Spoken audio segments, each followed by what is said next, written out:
وبركاته. الحمد لله نحمده ونستعينه ونستغفره ونؤمن به ونتوكل عليه ونعوذ بالله من شرور أنفسنا ومن سيئات أعمالنا من يهده الله فلا مضل له ومن يضلل فلن تجد له وليا مرشدا ونشهد أن لا إله إلا الله وحده لا شريك له ونشهد أن سيدنا إمامنا قدوتنا حبيبنا طبيبنا وطبيب روحنا محمد صلى الله عليه وسلم الذي أرسله بالحق بشيرا ونذيرا وداعيا إلى الله بإذنه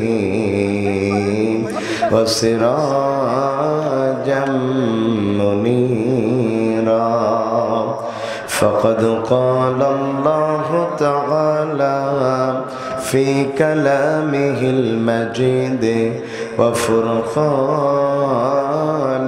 الحميد সকলে জবান খুলে পড়ুন আউযু বিল্লাহি মিনাশ শাইতানির রাজিম বিসমিল্লাহির রহমানির রহিম ইন্নাল্লাযী ফারাদা আলাইকাল কুরআন লারাদ্দুকা ইলা মা'আদ قل ربي أعلم من جاء بالهدى ومن هو في ضلال مبين وقال تعالى في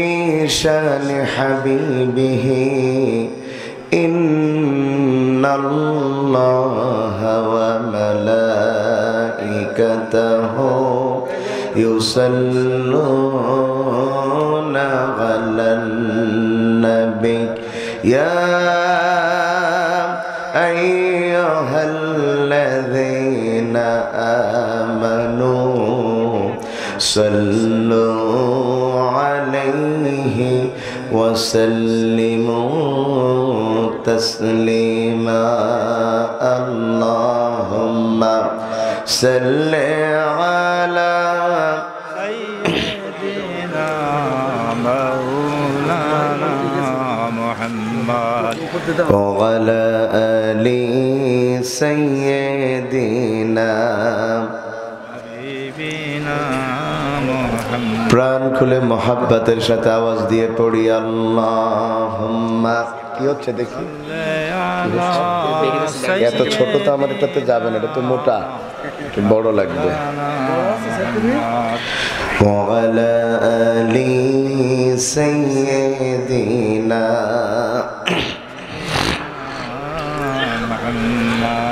সুন্নাতে নাই শুধু দাওয়াতের মেহমান, সুন্নাতে নাই শুধু খাওয়া শেষে মধুপান, সুন্নাতে নাই শুধু দাওয়াতের মেহমান, সুন্নাতে নাই শুধু খাওয়া শেষে মধুপান, আর কিছু সুন্নাত আছে তুমি জানো কি, জানলেও জীবনে কখনো তা মানো কি।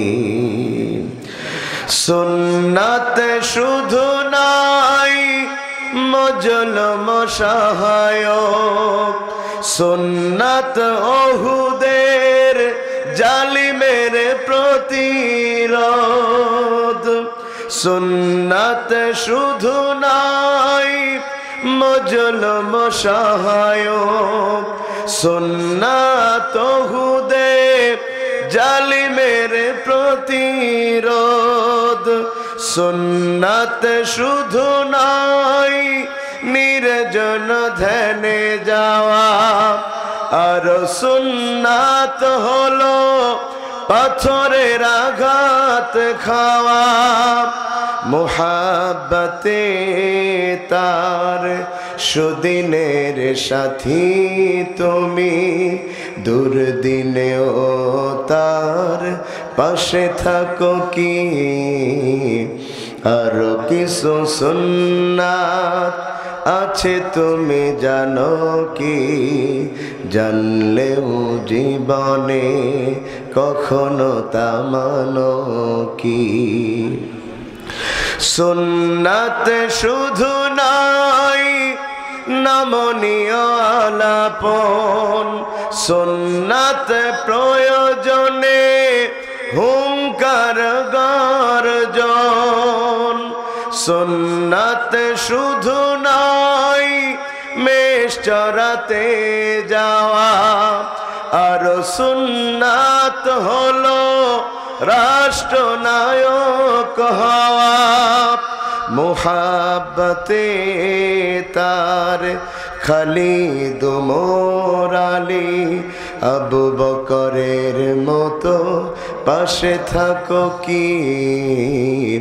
আরো কিছু সুন্নাত আছে তুমি জানো কি, জানলেও জীবনে কখনো তা মানো কি।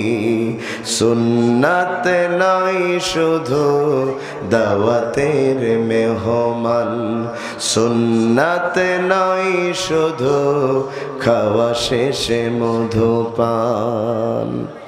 সকলে কেমন আছেন? যারা আলহামদুলিল্লাহ বললেন না তারা কেমন আছেন? তারাও ভালো আছেন মাশাআল্লাহ। আমাদের সুস্থ রেখেছেন কে? প্রিয় শার্শাবাসী, যদি কণ্ঠ আল্লাহ দিয়ে থাকেন আওয়াজ দিয়ে বলতে হবে আমাদের সুস্থ রেখেছেন কে। ডিলের দরকার নেই, ডাবল আওয়াজের দরকার নেই। যদি আল্লাহ আমাদের সুস্থ রেখে থাকেন তাহলে আওয়াজ বাড়িয়ে সে আল্লাহর শুকরিয়া আদায় করছি। সবাই পড়ছি আলহামদুলিল্লাহ। আমরা পড়ছি রব্বানা লাকাল হামদ হামদান কাসীরান তয়্যিবান মুবারাকান ফীহি। দুরূদ এবং সালাম প্রেরণ করছি বিশ্ব মানবতার মহান আদর্শ আপনার আমার জন্য আল্লাহ তাআলার পক্ষ থেকে প্রেরিত রহমত সাইয়্যিদুল মুরসালিন খাতামুন নাবিয়্যিন রাহমাতুল লিল আলামিন জনাবে মুহাম্মাদুর রাসূলুল্লাহ আদম আলাইহিস সালাতু ওয়াস সালামের জামানা থেকে যে বাজারাই আল্লাহর রাস্তায় দিন কায়েমের আন্দোলনে মৃত্যুবরণ করেছেন, আল্লাহ প্রত্যেককে শাহাদাতের মর্যাদা দান করুন। দোয়া করছি আজকের এই মাহফিল এরিয়া থেকে যত মুমিন মুমিনাত মুসলমান নরনারী কবরবাসী হয়েছেন, রব্বে কারীম আল্লাহ আজকে কোরআনের মাহফিলের ওসিলায় তাদের কবরের আযাব থাকলে মাফ করে দিন, কবরগুলাকে আল্লাহ জান্নাতের বাগান বানিয়ে দিন। প্রিয় ভাইয়েরা, দুপুরের রোদ, প্রচণ্ড গরম, আমি জানি আপনাদের অনেক কষ্ট হচ্ছে, তারপরেও কোরআনের মাহফিলের জন্যে এতটুকু কুরবানি করতে আমরা রাজি আছি না ভাই? ইনশাল্লাহ রাজি তো থাকা দরকার, কারণ এর আগে তো চেষ্টা করলে রাতের বেলায়ও ঠিক করে প্রোগ্রাম করতে দেয় নাই। রাতের বেলার প্রোগ্রামগুলোও তারা বন্ধ করে দিয়েছে রাজনৈতিক স্বার্থে, দুনিয়ার ক্ষমতার স্বার্থে কোরআনের মাহফিলগুলো বন্ধ করে দিয়েছে। একটা মাহফিলের অনুমতি নিতে গেলে এলাকার চোরা নেতা পাতি নেতা থেকে শুরু করে ডিসি পর্যন্ত যেতে যেতে জুতার তলা ক্ষয়া হয়ে গিয়েছে, তারপরেও অনুমতি দেয় নাই। জিজ্ঞাসা করেছে বক্তা কোন দল করে, অনুমতি দিলেও আবার লিখে দিয়েছে কোন কথা বলা যাবে কোন কথা বলা যাবে না। অবস্থা দৃষ্টে মনে হয়েছে কোরআন তাদের বাপের কেনা সম্পত্তি। অনুমতি দেওয়ার পরে আবার কিরামান কাতিবিন পাঠিয়ে দিত যে বক্তা সরকার বিরোধী কোনো কথা বলে কিনা। এরপরেও যদি বক্তা ইমানের দাবিতে কোরআনের দাবিতে হক কথাগুলো বলতো, ওই পাতি নেতারা মঞ্চে চলে আসতো। আমি তো আমার ভাষায় বলি, আমাদের সমাজে বাঁশের চাইতে কঞ্চির দাম বেশি, নেতার চাইতে চামচার দাম বেশি। তারা মঞ্চে আসতো, এসে বক্তার মাইক কেড়ে নিত, বক্তার মা বাপ তুলে গালি দিত। আজকে আমরা যেই মেহমানকে সামনে রেখে এই বিশাল আয়োজন, মাওলানা এম হাসিবুর রহমান, তার মাহফিলেও গোন্ডা বাহিনীরা উঠে মাইক কেড়ে নিয়ে তাকে অপমান করেছিল। আজকে হাসিব ভাই দুনিয়াতে কোরআনের মাহফিল করছে, কিন্তু তারা দেশে থাকতে পারে নাই। ভাইয়েরা আমার, এরপরে মাইক কেড়ে নিত, মা বাপ তুলে গালি দিত। যদি বক্তাকে তারপরেও থামাতে না পারত, মিথ্যা মামলা দিয়ে জেলের মধ্যে ভরে দিত। আজকে আলোচনার শুরুতে স্পষ্ট বক্তব্য, যারা রাজনৈতিক কারণে দুনিয়ার ক্ষমতার কারণে কোরআনের মাহফিল বন্ধ করে দেয়, কোরআনের মাহফিল 144 ধারা জারি করে দেয়, বক্তা হক কথা বললে বক্তার মাইক কেড়ে নেয়, বক্তারে ধরে জেলের মধ্যে ভরে দেয়, উতুল্লিম বাদা জালিকা জানিম, ওরা কখনো বৈধ ঘরের সন্তান হতে পারে না, সব অবৈধ সন্তান। ঠিক না বে ঠিক? জেনে রাখবেন, কোরআনের পক্ষে যারা বৈধ তারা, কোরআনের বিপক্ষে যারা অবৈধ তারা। বলেছেন মুহাম্মাদুর রাসূলুল্লাহ, আল্লাহর হাবিব বলেন, ইন্না হাযাল কুরআনা হুজ্জাতুল লাকা ওয়া আলাইক। এই কোরআন বড় কঠিন কিতাব। এই কোরআন যদি কারোর পক্ষে যায় সে বৈধ হয়ে যায়, এই কোরআন যদি কারোর বিপক্ষে যায় সে অবৈধ হয়ে যায়। এই কোরআন যদি কারোর পক্ষের দলিল হয়ে আল্লাহর কাছে সাক্ষ্য দেয়, ওই মানুষটার জন্যে আল্লাহর জান্নাত ওয়াজিব হয়ে যায়। সুবহানাল্লাহ, একটু জোরে বলা যাবে না? সেই কোরআনের পক্ষে থাকতে রাজি আছি আমরা ইনশাআল্লাহ? রাজি আছি ইনশাআল্লাহ? তাহলে আওয়াজ দিয়ে বলেন, কোরআন আছে যেখানে, কোরআন নাই যেখানে। মাশাআল্লাহ। আমরা আজকে খুব বেশি সময় আমার কথা বলার সুযোগ হবে না, কারণ আমার পরে দুইজন মুআজ্জাজ মেহমান আজকের এই ময়দানে তাশরিফ আনবেন। তার মধ্যে একজন আমাদের হৃদয়ের মণিকোঠায় যিনি ছিলেন, জালিম রাজাকে হসপিটালে চিকিৎসার নামে হত্যা করেছে, তিনি হচ্ছেন আমাদের শহীদ আল্লামা দেলওয়ার হোসাইন সাঈদী। আজকে তিনি নাই। তার সন্তানকে দেখে হলেও আমরা একটু মনের জ্বালা মেটাতে চাই। আজকে এই ময়দানে তাশরিফ আনবেন আল্লামা সাঈদী রাহিমাহুল্লাহর সুযোগ্য সন্তান আলহাজ শামীম সাঈদী। কথা বলবেন। সারা দেশে কোরআনের মশাল হাতে যার নির্ভীক পদচারণা, তারুণ্যের আইডল প্রিয় ভাই এম হাসিবুর রহমান। আমি ভাঙ্গাচোরা মানুষ, অল্প কিছুক্ষণ কথা বলে আপনাদের কাছ থেকে বিদায় নিব। আমি চাইলেও বেশি সময় দিতে পারবো না, কারণ আজকে আমার মূল মাহফিল হলো নাটোর শহরে। আমার এখান থেকে নাটোরে চলে যেতে হবে, এই জন্য সব মিলিয়ে অল্প কিছু সময় আপনাদের দিব। ওই সময়টুকু একটু মন দিয়ে কথা শোনা যাবে ইনশাল্লাহ? সবাই কি প্রস্তুতি নিয়েছেন ইনশাল্লাহ? নারায়ে তাকবীর, নারায়ে তাকবীর। আল্লাহ যদি তৌফিক দান করেন, আমি আজকে কোরআনুল কারীমের 28 নম্বর সূরা, যেই সূরা কোরআনুল কারীমের 20 নম্বর পারায় অবস্থিত, সূরার নাম সূরাতুল কসাস। এই সূরার 85 নম্বর আয়াত থেকে আমি আপনাদের সামনে কিছু কথা বলবো। বলেন সূরার নাম কি? সবাই একটু জোরে বলেন, সূরার নাম কি? কত নাম্বার সূরা? 20 না 28? বলেন কত? 28। কসাস শব্দ হলো বহু বচন, এক বচনে হলো কিচ্ছা। এক বচনে কি? কিচ্ছা। কিচ্ছা মানে হলো ঘটনা। যেই সূরার মধ্যে আল্লাহ অনেক কিচ্ছা এক জায়গায় করেছেন, সেটাকে বলা হয় সূরাতুল কসাস। আমরা এখন আয়াতের অর্থটা জেনে নেই, তারপরে আলোচনার মধ্যে ঢুকে যাব। আমার আল্লাহ বলছেন, ইন্নাল্লাযী ফারাদা আলাইকাল কোরআন, হে নবী নিশ্চয়ই সেই সত্তা আল্লাহ যিনি আপনার উপরে কোরআনকে ফরজ করে দিয়েছেন। কোরআনকে ফরজ করে দিয়েছেন কে? একটু জোরে বলেন না কে? ইন্নাল্লাযী ফারাদা আলাইকাল কোরআন, নিশ্চয়ই সেই সত্তা যিনি আপনার উপরে কোরআনকে ফরজ করে দিয়েছেন। লারাদ্দুকা ইলা মাগাদ। আর শুনে রাখেন, যে আল্লাহ আপনার উপরে কোরআন নাজিল করেছেন সেই আল্লাহ আপনাকে আবার সেই জায়গায় ফিরায় দেবে যেই জায়গা থেকে মক্কার কাফেররা আপনাকে হিজরত করতে বাধ্য করেছে। কোর রব্বি, সুতরাং বলেন আমার রব আলামু, বেশি জানেন, মান জাআ বিল হুদা, কে দুনিয়াতে হেদায়েত নিয়ে এসেছে, ওমান হুয়া ফি দলালিম মুবিন। আর আমার আল্লাহ এটাও জানেন যে কোন কোন মানুষেরা হেদায়েতের পরিবর্তে গোমরাহিকে কিনে নিয়েছেন। আমরা আজকে অর্থ জেনে নিলাম, আলোচনার মধ্যে ঢুকে যাই। আমার আল্লাহ বলছেন ইন্নাল্লাযী ফারাদা আলাইকাল কোরআন, সেই সত্য আল্লাহ যিনি আপনার উপরে কোরআনকে ফরজ করে দিয়েছেন। কোরআন শেখা ফরজ না নফল? ভাই সামনে যারা আছেন দুপুরে বোধহয় খাওয়া দাওয়া করে আসেন না অধিকাংশ, নাকি আপনারা খান নাই? কে কে হাত তোলেন দেখি।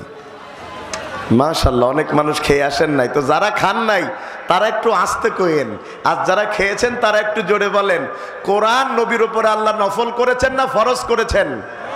জোরে বলেন, কি করেছেন? কিভাবে ফরজ করেছেন? আল্লামা ইবনে কাসির বলেন কোরআন ফরজ হবার অর্থ হলো দুইটা। জোরে বলেন, কয়টা? কোরআন ফরজ হবার দুইটা অর্থ। এক নম্বর হলো কোরআন শেখা হলো ফরজ। বলেন কোরআন শেখা কি? জোরে বলেন, কোরআন শেখা কি? এখানে যারা বসে আছেন তারা বলেন তো দেখি, আমার রব সবার আগে বান্দার জন্য কোন আমলকে ফরজ করেছেন?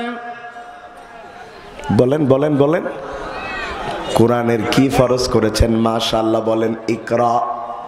আল্লাহ তাআলা শুরুতেই বলেন না আকিমুস সালাহ, শুরুতেই বলেন না ওয়াতুজ যাকাত। আমার আল্লাহ শুরুতেই বলেন নাই পর্দার কথা, সাদাকার কথা। আমার আল্লাহ শুরুতে বলেছেন কোরআন শেখার কথা। তার মানে প্রত্যেক মানুষের উপরে কোরআন শেখা ফরজ। কোরআন শেখা কেন ফরজ তারও কারণ আমার আল্লাহ কোরআনে বলে দিয়েছেন। সুবহানাল্লাহ। কোরআন কেন শিখতে হবে? কোরআন কেন শিখতে হবে? কোরআন শিখলে লাভ কি? কারণ আল্লাহ তাআলা কোরআনুল কারীমকে বলেছেন আলো। মানুষ যখন অন্ধকারে পড়ে যায়, অন্ধকার রাস্তা থেকে চলার জন্য যেন কোনো গর্তে না পড়ে, তখন একটা জিনিস ব্যবহার করে, সেটার নাম কি? কথা বলেন না, সামনের ভাইয়েরা বলেন, সেটার নাম কি? লাইট যদি না থাকে অন্ধকারে কি হোঁচট খাবেন না? অথবা খেজুর গাছে ঠুল লেগে বলবেন আসসালামু আলাইকুম চাচা, কেমন আছেন? ঠিক কিনা বলেন? কথা ঠিক না? তো অন্ধকার রাস্তায় চলতে গেলে যেমন লাইট লাগে, বান্দা যদি দুনিয়ার অন্ধকার রাস্তা থেকে জান্নাতে যেতে চায় তারও একটা লাইট লাগে, সেই লাইটের নাম হচ্ছে কোরআন। সুতরাং যে এই কোরআন পড়তে পারবে না সে এই আলোর রাস্তা খুঁজে পাবে। আমার আল্লাহ ঠিক এইভাবে কোরআনের মধ্যে বলেন, কিতাবুন আনজালনাহু ইলাইকা লিতুখরিজান নাসা মিনাজ যুলুমাতি ইলান নূর।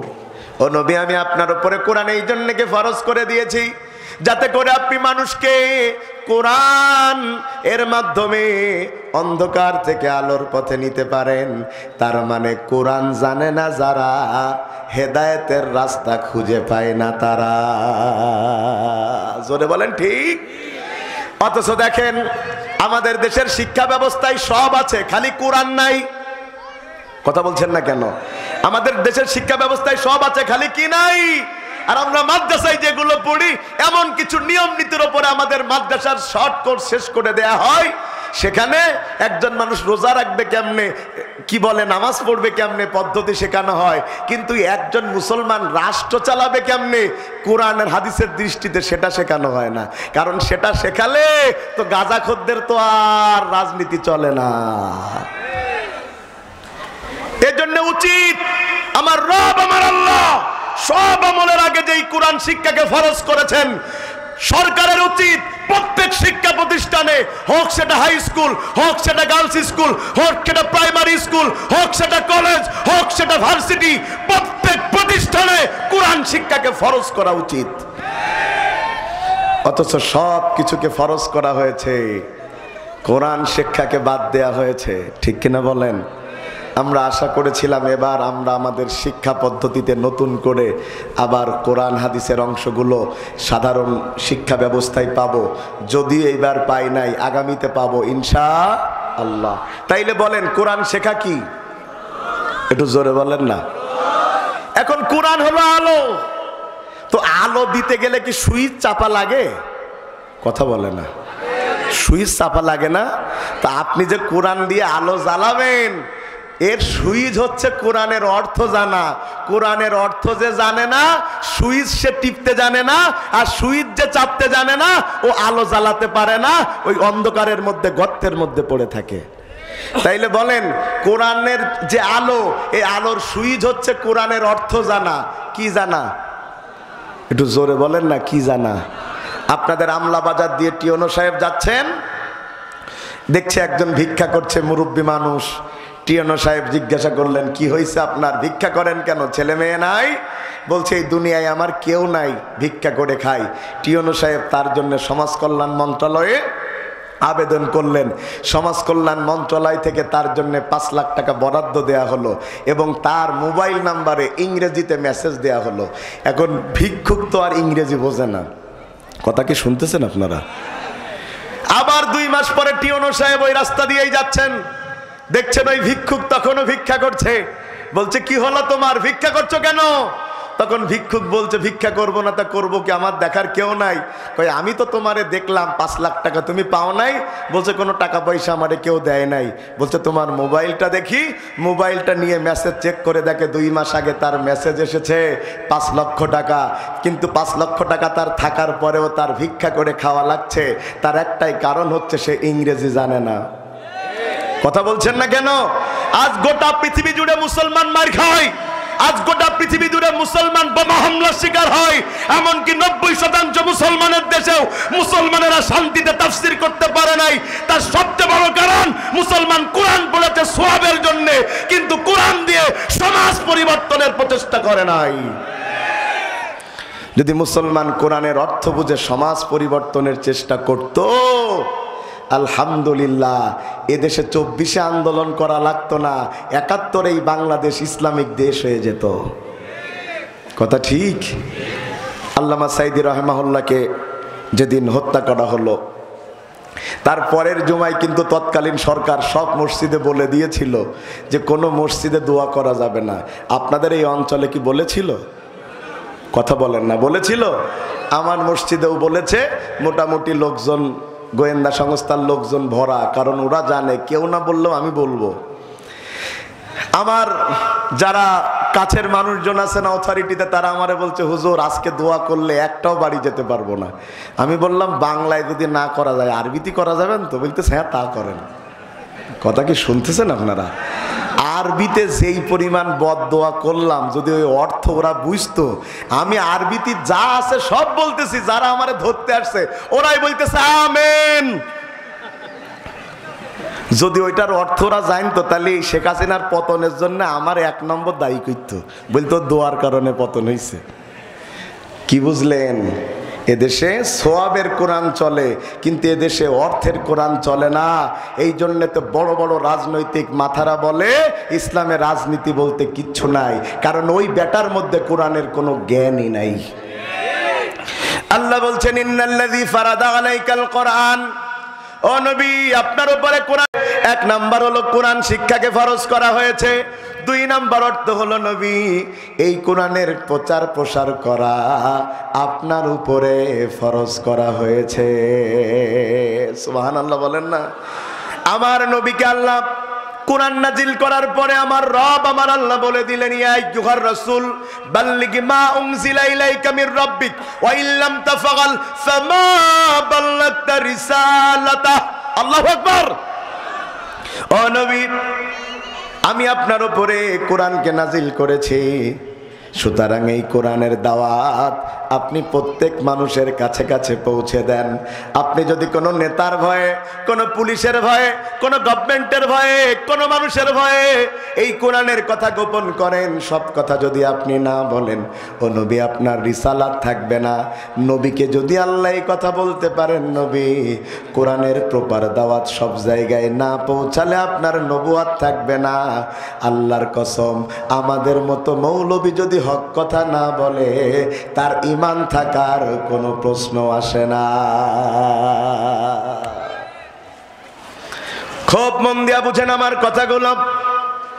কোরআন ফরজের 1 নম্বর অর্থ, আল্লাহ কোরআন শিক্ষা ফরজ করেছেন।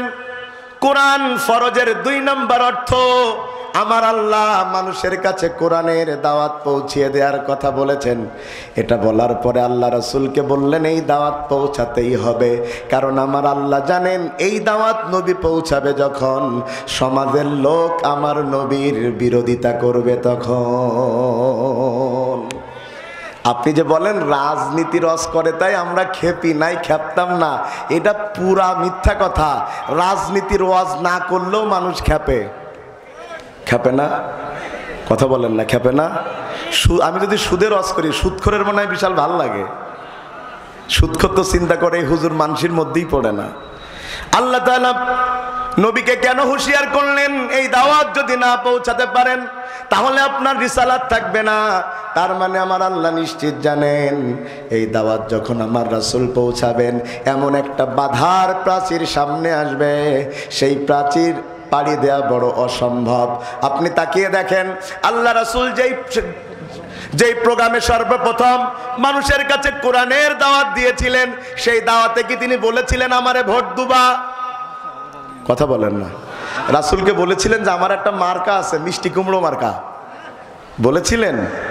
অথবা আমার সাহাবীরা এমপি পদে দাঁড়াবে 300 আসনে, তাদের তোমরা ভোট দিবা, বলেছিলেন? না। রাসূল কি বলেছিলেন? সেই কথা আল্লাহ কোরআনে বলে দিয়েছেন।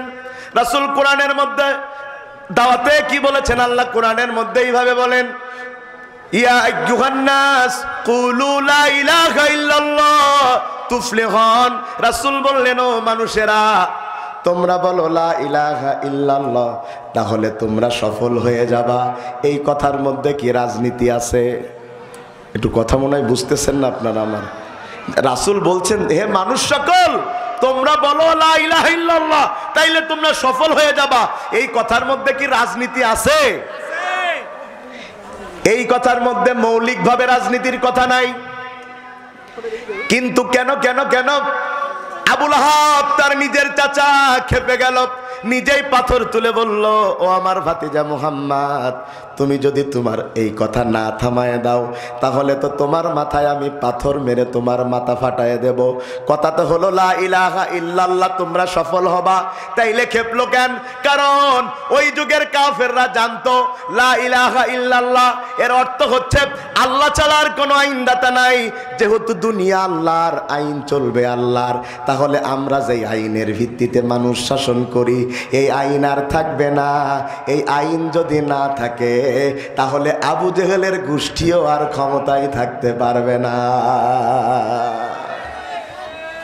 ভাই আমি কিন্তু খুব গরম আওয়াজ করতে পারবো না ভাই, মৌলিক কথা শুনেন।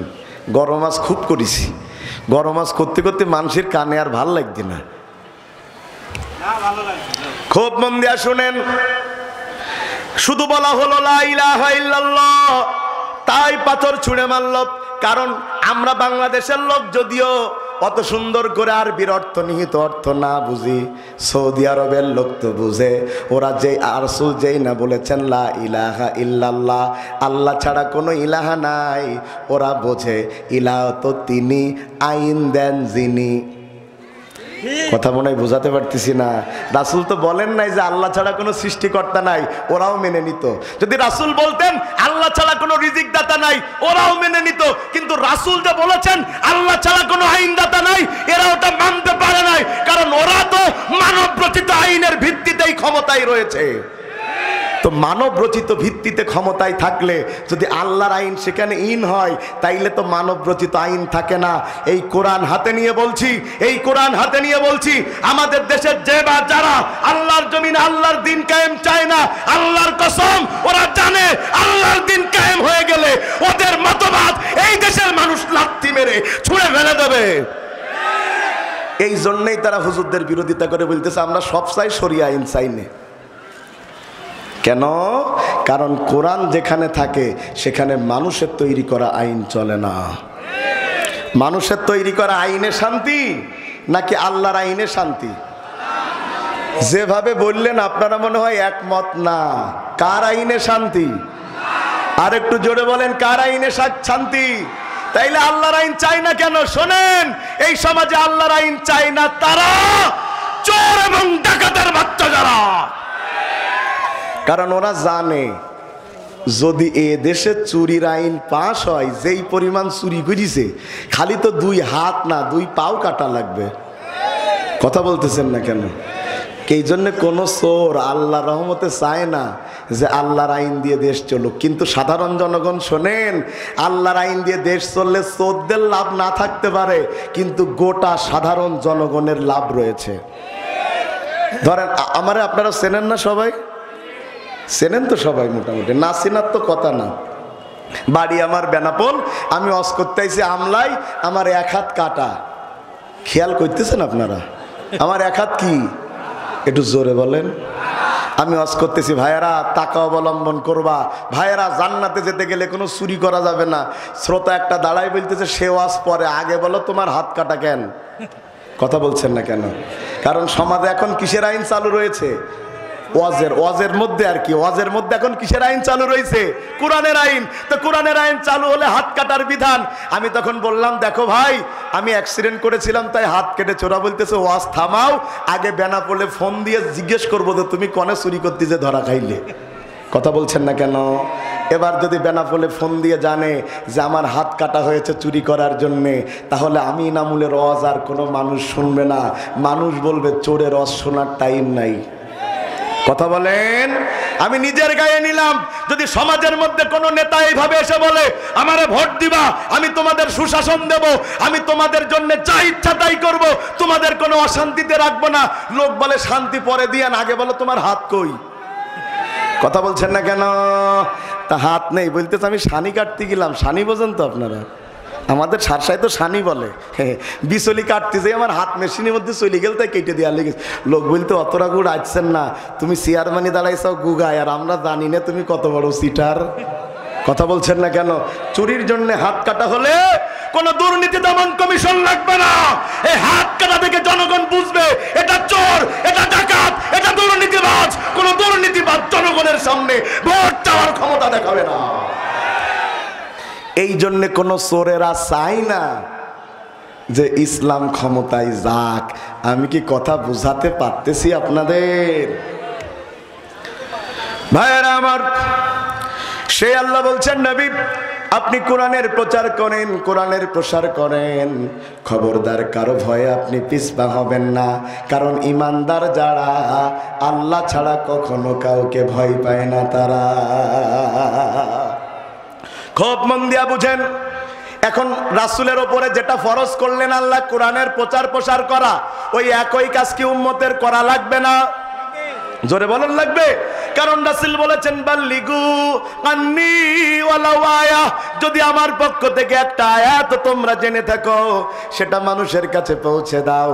সুতরাং দিনের কর্মী যারা জীবন থাকতে বিশ্রাম নেবে না, তারা সংগ্রাম করবে ততক্ষণ আল্লাহর কোরআন এই জমিনে বাস্তবায়ন না হবে যতক্ষণ। শহীদ আব্দুল মালিকের দিকে তাকান, তাকে হত্যা করা হয়েছে ওই 69-এর 15 আগস্টে ঢাকা বিশ্ববিদ্যালয়ে। এদেশে কোরআন শিক্ষার পক্ষে কথা বলার কারণে এত কষ্ট দিয়ে মানুষটাকে মারা হয়েছে। তার মাথা ওই পাথরের ওপরে দিয়া আর একটা পাথর দিয়ে থেতলো করা হয়েছে। তার শরীরগুলা রামদা দিয়ে কুপায়া কুপায়া শেষ করা হয়েছে। কত কষ্ট দিয়ে শহীদ আব্দুল মালেককে ওই ঢাকা বিশ্ববিদ্যালয়ে হত্যা করা হয়েছিল শুধুমাত্র কোরআনের পক্ষে বলার কারণে। ওই শহীদ আব্দুল মালেকের একটা উক্তি সারা বাংলা ভাষাভাষী মানুষদের কাছে প্রেরণা হয়ে আছে। তিনি তার চিঠির মধ্যে লিখেছেন, আমি দ্বীনের কাজ করতে চাই, এই কাজ করার জন্য আমি হেঁটে হেঁটে যেতে চাই। যদি কোনো ইসলাম বিরোধী শক্তি আমার পা দুটা কেটে নেয়, তারপরেও তারা আমাকে দ্বীনি আন্দোলন থেকে সরাতে পারবে না। আমি তখন হাতের ওপরে ভর করে দ্বীন কায়েমের কাজ করব। যদি আমার হাত দুইটা কেটে নেয়, তারপরেও তারা আমাকে থামিয়ে দিতে পারবে না। আমি গলায় গলায় দ্বীনের কাজ করে যাব। এক পর্যায়ে যদি আমার শরীরের শক্তি সামর্থ্য শেষ হয়ে যায়, আমি তখন মঞ্জিলে মকসিদের দিকে তাকায়া তাকায়া বলবো, আল্লাহ, শক্তি ছিল যতক্ষণ দ্বীনের কাজ করেছি ততক্ষণ। শহীদ আব্দুল মালেক শিক্ষা দিয়ে গিয়েছে, আমাদের উপরে দ্বীন কায়েম ফরজ নয়, কিন্তু দ্বীন কায়েমের চেষ্টা করা ফরজ। ঠিক কিনা বলেন? দ্বীন কায়েম করার দায়িত্ব কার? চেষ্টা করার দায়িত্ব কার? আমরা চেষ্টা করব ততক্ষণ, যদি 100 বছর লাগে 100 বছর চেষ্টা করব। কারণ আমাদের মূল মাকসাদ হলো আল্লাহর জমিন আল্লাহর কোরআন দিয়ে চলবে। রাজি আছেন ইনশাআল্লাহ? ভাইয়েরা আমার, মন দিয়ে কথা শুনেন এবার। আল্লাহ জানেন এই কাজ করতে গেলে নবী বিপদে পড়বে, এই জন্য আগে থেকে আল্লাহ নবীকে জানিয়ে দিলেন, যদি এই কাজ আপনি পিছপা হয়ে যান আপনার রিসালাত থাকবে না। এই কথা বলে আল্লাহ নবীকে কিন্তু নিরাশ করেন নাই। আল্লাহ এবার নবীকে বলছেন, এই কোরআনের কাজ করতে যেয়ে যদি তুমি বিপদে পড়ে যাও, আমি আল্লাহ বললাম তোমাকে যতটা অপমান তারা করবে আমি সবটুকু সম্মান করে ফেরত দেব। সুবহানাল্লাহ বলবেন না? রাসূলকে কি তারা অপমান করেছে? বলতেছেন না, করেছে। রাসূল সলাতে গিয়েছে, সলাতে সেজদায় গিয়েছে, তারা উটের নাড়ি ভুড়ি চাপায়ে দিয়েছে, রাসূল যেন সেজদার মধ্যেই দম লেগে মরে যায়। তারা রাসূলকে কম কষ্ট দেয় নাই। তায়েফের ময়দানে এত এত এত পাথর মেরেছে, রাসূল হাঁটতে পারেন না। রাসূলের শরীরের রক্তগুলো বয়ে পড়তে পড়তে জুতার মধ্যে এমনভাবে আটকে গেছে, জুতা খুলতে গেলে রাসূলের কলিজায় লাগে।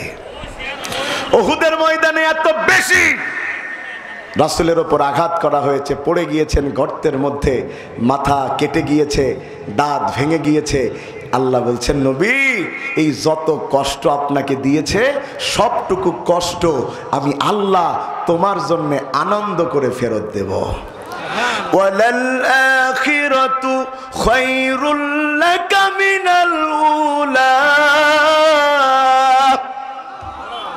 নবী, তুমি জেনে রাখো, তোমার শুরুতে তারা যেটা করুক না কেন, শেষের হাসি তুমি হাসবা। সুবহানাল্লাহ কইতেছে করে না? কষ্ট তো কম দেয় নাই আমাদের দেশেও। 2 জন আলেম একসাথে চা খাইলেও নাশকতার মামলা দিয়ে জেলের মধ্যে ভরে দিয়েছে। কথা ঠিক? নিরীহ মানুষগুলোকে ঘরের থেকে তুলে নিয়ে ওই মাঠের মধ্যে নিয়ে ক্রস ফায়ারে হত্যা করে বলেছে বন্দুক যুদ্ধে মারা গিয়েছে। কথা বলছেন না কেন? এমন কোন কষ্ট নাই যেই কষ্ট ইসলামী আন্দোলনের নেতা কর্মীদের দেওয়া হয় নাই। তারা মনে করেছিল 41-71-এর আগে আমাদের কেউ ক্ষমতা থেকে নামাতে পারবে না। দেখো, যাদের কষ্ট দিয়েছিলে তারা মানুষের হৃদয়ের মণিকুঠায়, আর যারা কষ্ট দিয়েছিল গোষ্ঠী শুদ্ধ আল্লাহ মামুর বাড়ি পাঠিয়ে দিয়েছে।